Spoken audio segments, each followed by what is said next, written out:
Hi everyone, today I'm going to talk about an old item that I got off the thrift store. It's a Canon 700D and it's a pretty old camera. So old it doesn't even matter exactly how old.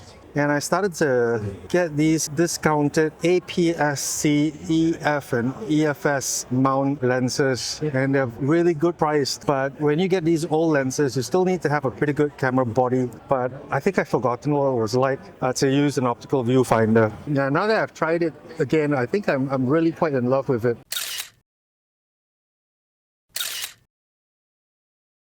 The body is fantastic. The size of it was a deterrent in the past for me, but now that I'm comparing it with much smaller camera bodies, the grip feels really nice in the hand. So I remember when I used to use 70D, I would use it because of the company that I work for. They have several 70Ds. Then my own personal camera would be a 600D, which is in the 100 series, which is not so good. So if you have Canon camera bodies, the bigger the number, the less good it is.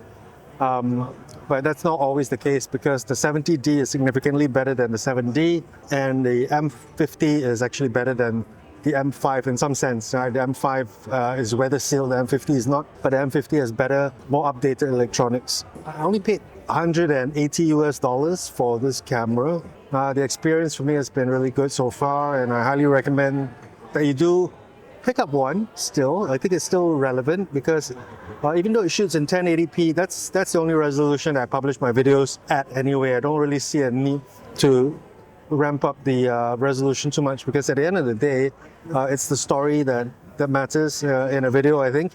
One of the key things about this camera versus an M50 or an M5 is that the battery is going to last a lot longer, except when I'm shooting videos like right now. This video is actually shot with this camera.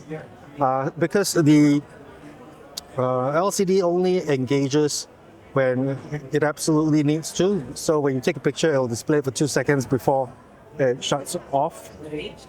And most of the time when you're looking through the optical viewfinder doesn't take up so much batteries. Right, so I'm back in my study and I'm examining the photographs that I've taken with this short walkabout in the evening out at Mount Faber. And I have to say I'm quite blown away by the quality of the photos and the sharpness. I wasn't able to get this level of sharpness putting this lens on my Canon M5 or my Canon M50 for some strange reason. I'm not very sure what it is. Maybe it's because of the grip, right? So on this camera, this DSLR camera is a traditional camera. It requires some thickness to put some distance between the sensor and the lens. That's in stark comparison to a mirrorless camera, which doesn't require that space. And because of that, they're able to make those cameras a lot smaller. When DSLRs first came out, we were looking for like big chunky cameras and you would put a battery grip on it even, and the bigger the better. And then after a while it became, hey, let's make them as compact as possible. So it's really refreshing to go back to the old days of a DSLR camera like this. Ergonomically, I'm really loving this lens, and also looking through the optical viewfinder, it's a lot more instantaneous. You don't have that lag. I don't get to see a true preview like I do with an electronic viewfinder, but it's a different kind of feel. I feel like I'm using a different part of my brain when I'm using an optical viewfinder.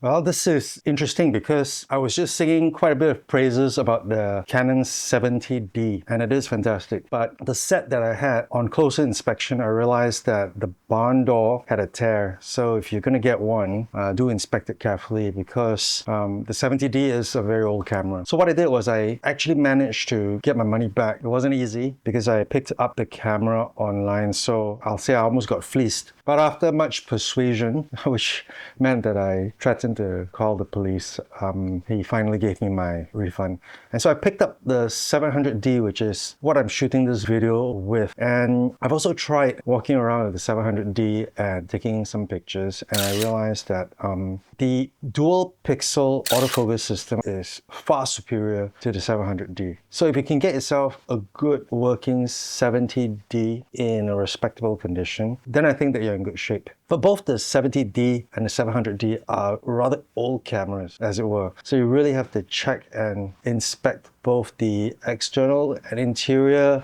of the cameras and make sure that the functions are working carefully. So let's have a look at the color differences. I think that the 70D has richer saturation The colors are very unique, and I wasn't even able to replicate those colors with the Canon M5. As you can see from the previous section of the video where I was talking about the 700D but shooting the video with the Canon M5. And even with the 700D, I think that the colors are also pretty unique, but I think I can get these tones from the Canon M5. But I got this camera really because of, I suppose, how retro it is to use a digital single lens reflector. So it's also about the bulkiness of the body, and it's quite trendy these days, I think, to thrift. You just have to be careful and take your time, find yourself the right deal, and I think that you'll be very happy getting yourself a DSLR even in 2025. So long as I think that you have a mirrorless body camera to begin with more advanced autofocusing features and better video performance. Now, the autofocusing system of the 700D uses contrast in a good lighting situation to autofocus, and that's a little bit less reliable. I did find that I was able to nail shots less, especially in low light. The performance isn't so good. The 700D is still a very interesting camera. I used to have a 600D and it served me very well. I like it because the 700D, despite its downsides, is significantly lighter. In practical terms, it means I would be carrying my 700D a lot more because of the weight. And the best camera, as they say, is the camera that you have with you. This is the Injured Tech Man. I hope you find this video helpful, and I wish you good travels in your journey to find old tech that still works very, very well. I'll see you in the next video. Signing out.